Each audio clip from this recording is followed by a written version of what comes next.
આજના સત્સંગની અંદર શ્રી સિંધી ગ્રંથની અંદર પ્રકરણ છે 14મું અને આમ તો સિંધી વાણી છે અને સિંધી હિન્દુસ્તાનીના પણ 3 પ્રકરણ છે.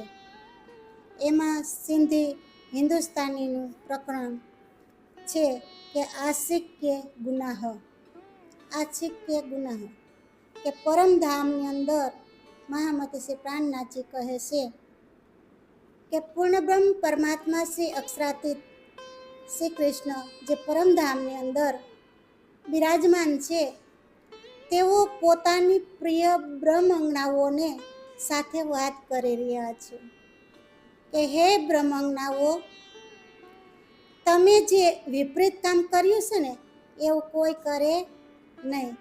કારણ કે વાલા સુંદર સાથજી, આ સિંધી ગ્રંથ છે અને સિંધી ગ્રંથ એટલે કે આપણે જાણીએ છીએ કે 12મો ગ્રંથ છે. 12મો સિંધી ગ્રંથ એટલે કે જે 14 અંગ જે રાજીના છે એમાં 12મું અંગ છે એ નાસિકા છે.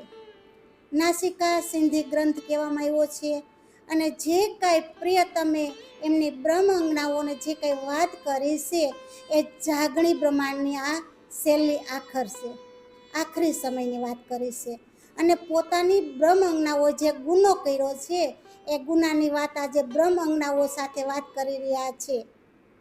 અને મહામતી શ્રી પ્રાણનાથજી કહે છે કે સુનો રોહે અરસ કી जो अपनी बीतक, सुनो रूहो अरस की जो अपनी बीतक, कि जो हमसे लटी भई ऐसी करे ना कोई मुतलक. કે હે પરમધામના બ્રહ્માત્માઓ, સ્વયં ધામધણી શ્રી કૃષ્ણ પોતે જ બ્રહ્માત્મા સાથે વાત કરી રહ્યા છે. એટલે કહે છે કે હે પરમધામના આત્માઓ, કે આપના પોતાના વૃત્તાંતને સંભળાવું છું હું.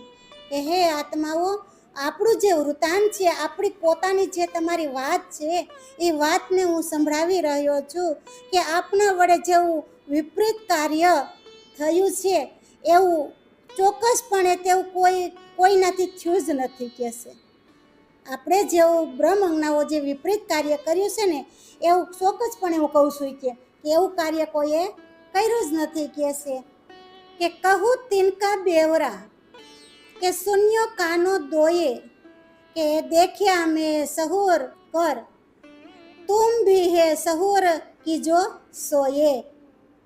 કે હું તેમનું વિવરણ કહું છું કે તમે જે કંઈ કાર્ય કર્યું છે ને એની વાત હું કરી રહ્યો છું, એમનું વિવરણ કરી રહ્યો છું.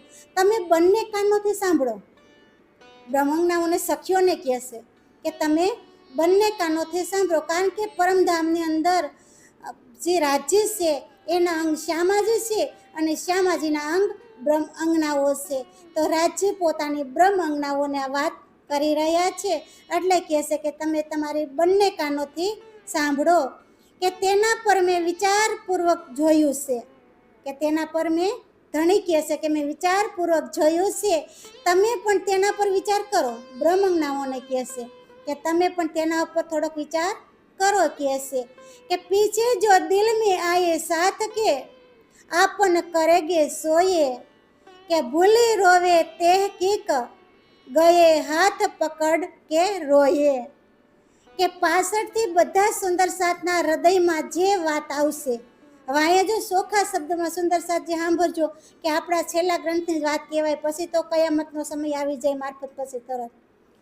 તો કહેશે કે પાછળથી બધા સુંદર સાથના હૃદયમાં જે વાત આવશે તેને હું અનુરૂપ આપને કાર્ય જ કહું છું.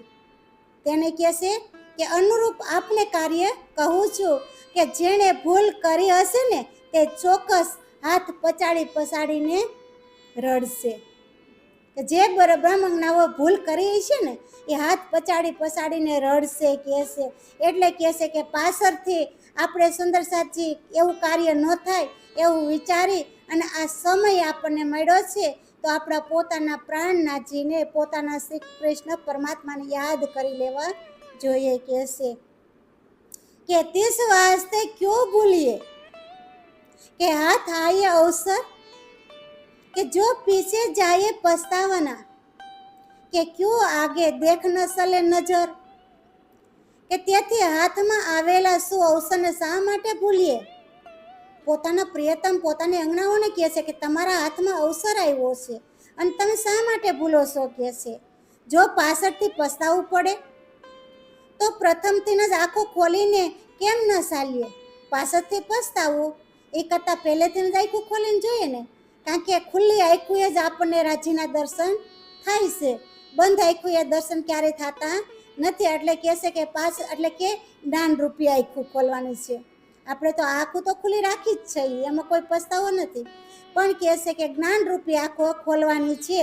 તો આંખો ખોલીને કેમ આપણે હાલતા નથી. કહે છે કે અપને ગિરોહે આશિક કહાવત હે મીને ઈન, કે સલના દેખ કહત હો એ અક્કલ દઈ તુમે કિન, કે આ નાશવંત જગતમાં આપણો બ્રહ્મ અંગનાઓનો જે સમુદાય પ્રેમી આશિક કહેવાય છે. કહે છે જે બ્રહ્મ અંગનાઓ છે એનો જે સમુદાય છે એ પ્રેમ છે. કહે છે અને એ આશિક પણ કહેવાય છે. પરંતુ આપના વ્યવહારને જોઈને હું કહું છું, બ્રહ્મસૃષ્ટિને કહે છે કે તમારો વ્યવહાર છે ને એ જોઈને હું કહું છું કે આ બુદ્ધિ તમને આપી કોણે, આ બુદ્ધિ કોણે આપી. કહે છે કે એની હકીકત હક કી, એની હકીકત હક કી ઓર દેની ઈત લોકન, કે આશિક કો એ ઉલટી જો કરત હે આપન, કે આપના ધામ ધણીના સાસા સુખોને લઈને આ નશ્વર જગતના લોકોને કહેજો. આપણા ધામ ધણીના જે સુખો છે કે સુંદર સાચી આમાં એટલું કહેવાનું છે કે આપણા ધણી પોતાના ધામના સુખો છે એ આપણને બતાવી રહ્યા છે કે એક વખત આપણને પરમધામનું જો સુખ પ્રાપ્ત થઈ ગયું ને તો પછી આપણને બીજું કાંઈ યાદ નહીં આવે. કહે છે એટલે કહે છે કે આ પરમધામના જે ધામના સુખો છે ને એ સુખો તમે નશ્વર જગતના લોકોને જઈને કહેજો કે પરમધામની અંદર કેટલું સુખ છે. એ સુખની વાત આ જગતના લોકોને તમે જઈને કહેજો. કહે છે કે આ ઉલટું કાર્ય પ્રેમિકાનું નથી, કે આપણે જે ઉલટા કાર્ય કરી રહ્યા છો ને એ કહેજો જગતમાં જઈને કે ઉલટું કાર્ય છે ને એ પ્રેમિકાનું નથી. કહે છે અમે કરી રહ્યા છીએ, કારણ કે બ્રહ્મ અંગનાઓ આ જગતની અંદર આવ્યા એટલે માયામાં ફસાયેલા છે ને તો કેવું કાર્ય કરવા માંડ્યા ઉલટું. એટલે ધણી કહે છે કે પ્રેમિકાનું કામ ઉલટું નથી, એને તો પરમધામના સુખ લેવાના છે અને એ પરમધામની અંગનાઓ છે. કહે છે એ તો ધામધણીની અંગનાઓ છે. તો મીઠા ગુજમાં સુખ કા કાહુ આશિક કહે ન કોઈએ, પડોશી ભી ના સુને યો આશિક સિપી રોયે, પડોશી ભી ના સુને આશિક સિપી રોયે. કહે છે કે પ્રેમી આત્માઓ પોતાના પ્રિયતમ ધણીની ગુપ્ત મધુર વાતો કોઈને કહેતા જ નથી. કહે છે કે જે પ્રેમી આત્માઓ હોય ને સમજાવે છે ધણી પોતાની બ્રહ્માંગનાઓને કે પ્રેમી આત્માઓ હોય ને એ પોતાની જે ધણીની ગુંદ મધુર વાણી છે ને મધુર વાતો છે ને એ કોઈને કહેતી જ નથી. આપણા ધણી આપણને વાત કરતા હોય તો આપણે કોઈને કહેવાય ખરું? નહીં કહેવાય. એવી રીતે ધણી આપણને કહે છે, સ્વયં રાજ્ય કહે છે કે એને પ્રેમિકા કહેવાય, કે પોતાની ધણીની ગુપ્ત વાતો હોય ને કોઈને કહે નહીં. કહે છે એટલું જ નહીં કહે છે પણ પડોશી પણ ન સાંભળે એ રીતે છુપાઈને રડે છે. પડોશી પણ ન સાંભળે, બ્રહ્માંગનાઓ હોય ને એ પડોશી ન સાંભળે એવી રીતે છુપાઈ રોતી હોય છે. કહે છે આવી રીતે આપણે પાડોશીને પણ ઓળખવા પડશે ને. આપણે આજુબાજુમાં રહીએ છીએ એ પાડોશીની વાત નથી કરી પ્રાણનાથજીએ. પ્રાણનાથજી તો એમ કહે છે કે આ હોઠો છે ને એ પણ પાડોશી છે, હોઠ પણ પાડોશી છે. કહે છે તો જે કહે છે એને પણ ખબર નથી પડતી. એમ સુપકે બ્રહ્માંગનાઓ રડતી હોય છે, રોવે છે પોતાના પ્રિયતમ માટે. કહે છે કે આશિક કહીએ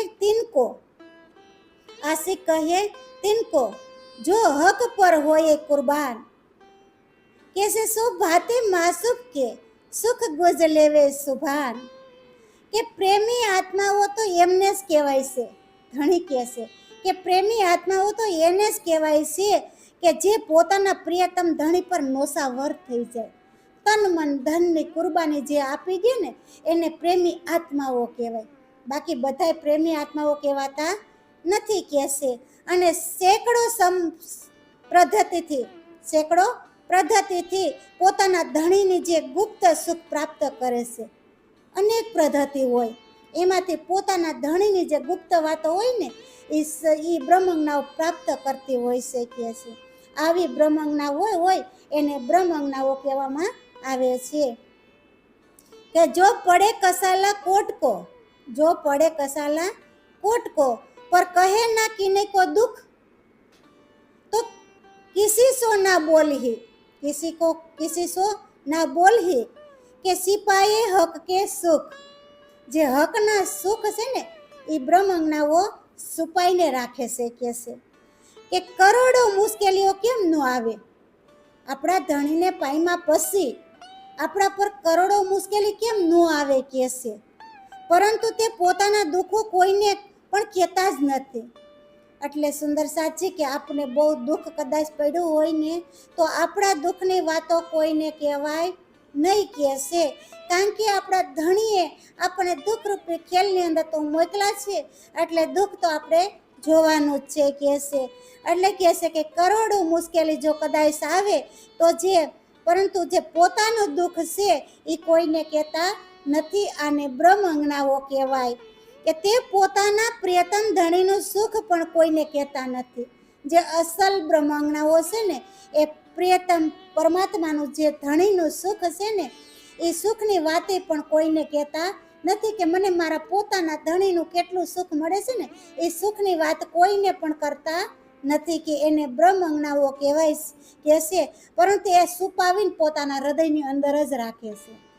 ધણીનું સુખ હોય કે દુઃખ હોય, જે બ્રહ્મજ્ઞાઓ છે ને એ દુઃખય છુપાવીને રાખે છે અને સુખય છુપાવીને પોતાના હૃદયની અંદર જ રાખી રહ્યા છે. એને બ્રહ્મજ્ઞાઓ કહેવાય. કે ગુજ સુખ લેવે હક કે રહે સોબત ના મોમિન. कैसे अपना गुज मासूब का कबू કહે ના આગે કિન. કે બ્રહ્મજ્ઞાઓની સાથે રહેવા સત્તાય પણ પોતાના પ્રિયતમનું એકાંત સુખ મેળવે છે. બ્રહ્મજ્ઞાઓની સાથે રહેવા સત્તાય કહેશે કે પોતાનું જે એકાંતનું સુખ, ધણી સાથે એકાંતનું સુખ છે ને એ બહુ મહત્વપૂર્ણ છે. કે આપણા કોઈ ઘરવાળા હોય અને આપણી સાથે એકાંતમાં વાત કરતા હોય તો આપણને કેટલું સુંદર લાગે, કેટલું સરસ લાગે છે.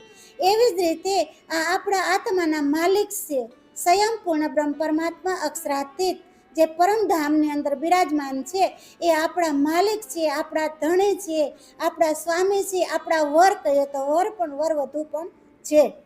આવી રીતે કહેશે કે પોતાના પ્રિયતમનું એકાંત સુખ પણ મેળવે છે. ત્યાં પોતાના ધણીની ગુપ્ત વાતો કોઈને કહેતા નથી. ધણી સાથે એકાંતમાં રહેશે પણ ધણીની જે ગુપ્ત વાતો છે એ બ્રહ્માત્માઓ કોઈને કહેતા નથી કહેશે. કે તીન આગે ભી ના કહે જો હક કે ખબરદાર પર કહા કહું મેં તીન કો જો બાહેર કરે પુકાર. કહેશે એ તા ગુપ્ત વાતોને આત્માનો સમક્ષ પણ કહેતા જ નથી કહેશે. એ ગુપ્ત વાતો હોય ને એ આત્માની સમક્ષ પણ કહેવાતી નથી કહેશે. કે જે ધામધણી પ્રત્યે સાવચેત છે, ધામધણીની પ્રત્યે તો સાવચેત થવું પડે છે કહેશે. પરંતુ હું તે આત્માઓ વિશે શું કહું કહેશે, હું એ આત્માઓ વિશે શું કહું. સ્વયંપૂર્ણ બ્રહ્મ કહેશે, પરમાત્મા કહેશે કે હું એ આત્મા વિશે શું કહું. કે જે બહાર જઈને બીજાની સમક્ષ તેઓની વાતોને પ્રગટ કરે છે. બ્રહ્મજ્ઞાઓ બહાર જાય અને પોતાના પ્રિયતમની વાતો જે છે ને એ બહાર પ્રગટ કરે છે. હું કહું ધણી કહેશે. આવી બ્રહ્મજ્ઞાઓ છે એ પરમધામની કહેવાય નહીં કહેશે. તો હક બોલાવે શરત પર આપને રહેને સાહે ઈત અને લેવે ગુજ માસૂબ કા કહે દુનિયા કો હકીકત. કે ધામધણી પોતાના વસનોને અનુરૂપ આપણને પરમધામ બોલાવી રહ્યા છે. જુઓ બ્રહ્માત્માઓ કહેશે હે સુંદર સાચી આપણા ધામધણી. કે એક તો આપણને વિચાર તો કરો કે આપણને ભરતખંડ મળ્યો, કે આપણને સાસા સદગુરુ મળ્યા, આપણને કલયુગ મળ્યો અને આપણા ધણી પોતાના આપણને મળ્યા. તો કહે છે કે આપણા ધણીના જે વસન છે ને ધણીએ તો પાયરા, પણ તો હવે આપણા જે કોલ છે આપણે પારવા પડે ને. આપણે ધણીને કોલ દીધો હતો ને કે અમે તમને કોઈ દી ભૂલશું નહીં, તો ધણી તો પોતાના વસન પારી રહ્યા છે અને આપણને પરમધામ બોલાવી રહ્યા છે. આજે આપણો આ સમય છે. જો આ 12મી સદી છે, 12મી સદીને ભૂલ્યા તો 13મી કાયમ કીધી કે જ્યાં ખાતાનો જીવ હોય છે ને એ ખાતાનો જીવ ત્યાં એને પોસાડી દે. પછી ધણી રોકા હે નહીં કહેશે. એવી રીતે મહામતી શ્રી પ્રાણનાથજી કહેશે કે ખેલમાં રહેવા ઈચ્છીએ છીએ, પણ પરંતુ છતાંય આપણે ખેલમાં રહેવા ઈચ્છીએ છીએ. ધણી તો આપણને કહી રહ્યા છે, ધણી આપણને બોલાવી રહ્યા છે, અને જ્યારે ધણી બોલાવે ત્યારે આપણે ન જઈએ તો પછી આપણે કાંઈ કામનું કહેવાય નહીં, આપણે પરમધામની આજ્ઞા કહેવાય નહીં કહેશે. એટલું જ નહીં, પોતાના પ્રિયતમની ધણીની ખાનગી વાતો લઈ અને દુનિયાને સામે સંભળાવે છે. પાછી સંભળાવવા ઈચ્છતા હોય છે. પ્રિયતમની વાતો તો ખાનગી જ હોય ને, અને બ્રહ્મ આજ્ઞાઓનું કામ શું કરવા માંડ્યા કહેશે કે દુનિયાની સામે પોતાના પ્રિયતમની વાતો રજૂ કરવા લાગી ગયા કહેશે. આવી રીતે મહામતી શ્રી પ્રાણનાથજી આપણને પરમધામથી તેડવા આવ્યા છે અને આપણે એની સાથે હાલતું થવાનું છે. કારણ કે આ સિંધી ગ્રંથ એટલે આપણને પરિપૂર્ણ ગ્રંથ છે. એ આપણને તેડવા માટે જ પોતે પોતાની વાત કરી છે. આમાં બધી વાત કરી છે. આગળ પાછી આપણે ફરી સત્સંગ કરશું સિંધી ગ્રંથનો, ત્યારે બધી વાત આપણે ફરીથી પાછી કરશું. બોલો શ્રી પ્રાણનાથ પ્યારે કી જય.